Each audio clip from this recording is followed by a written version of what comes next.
Welcome to your lectures on ethical behavior in the workplace. It seems like the evening news is always filled with stories about financial scandals that happen because of executives making horrible, unethical decisions. Deception and lies have played such a big role in the failure of financial institutions. Charges against executives leading these companies include deceiving investors by selling them risky securities, concealing risky mortgage holdings, hiding losses on credit default swaps, issuing liar loans, deceptive advertising, and engaging in tax evasion schemes. We've all been inundated with stories about Bernie Madoff, AIG, and Lehman Brothers. Management in these companies created a work environment in which employees were willing participants in efforts to distort information and keep secrets. In a simple and subtle manner, leaders made it clear that they didn't want to hear bad news, and once employees picked up on this, they learned to warp the truth and conceal information. Those who weren't willing to follow suit were either isolated in the workplace, demoted, or fired. Very little was learned from Tyco, WorldCom, or Enron regarding the importance of developing a culture at work where honesty is valued and deception is not tolerated. In these cases, financial statement frauds went on for years without being reported. Management gave off clear signals that they only wanted to hear good news, even if it wasn't true.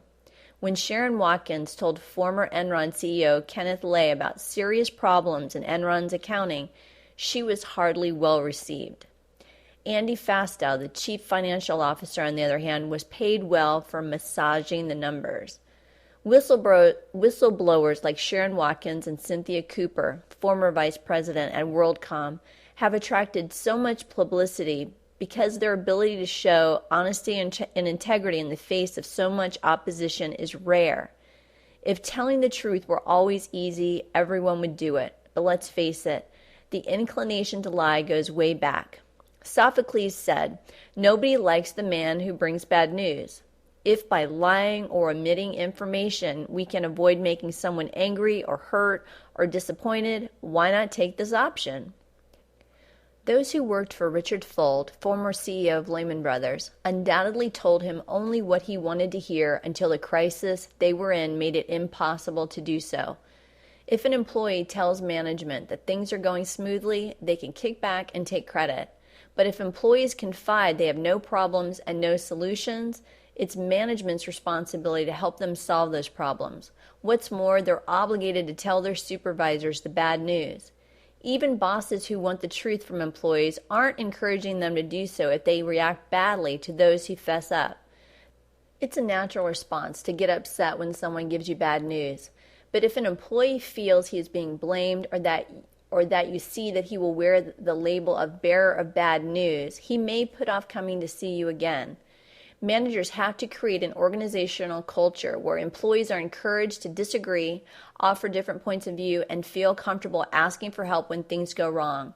Jack Thomas, a business executive and author of Why Telling the Truth Can Be Tricky, offers the following ways managers and employees can help each other to be more honest. If you're the one delivering the truth, present bad news first. Then you'll have more time to sort things out, especially face-to-face. You can relate good news later or in writing.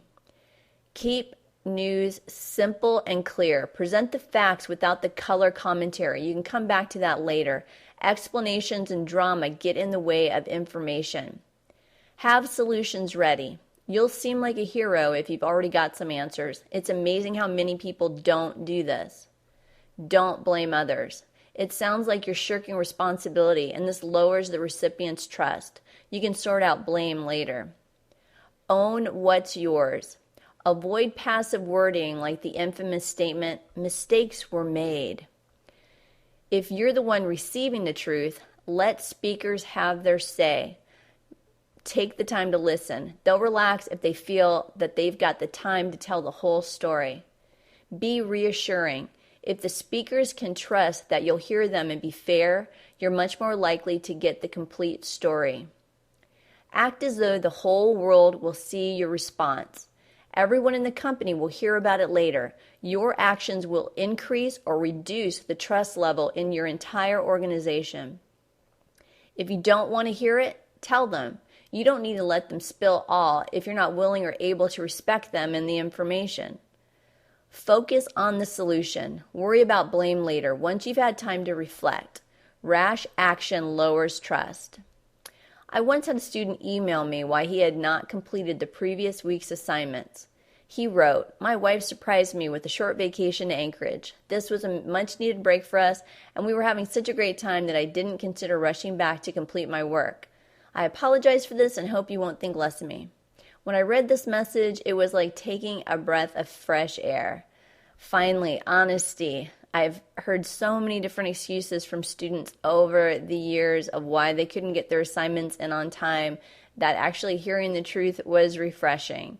What a novel idea. I wrote him that he had a track record of doing great work in my courses, and 1 week would not make a big difference over the course of the semester. And it didn't make a big difference in his grade because he was a stellar student. Later that year, he asked if I would write him a letter of recommendation for a job he wanted. It was the easiest letter I ever wrote.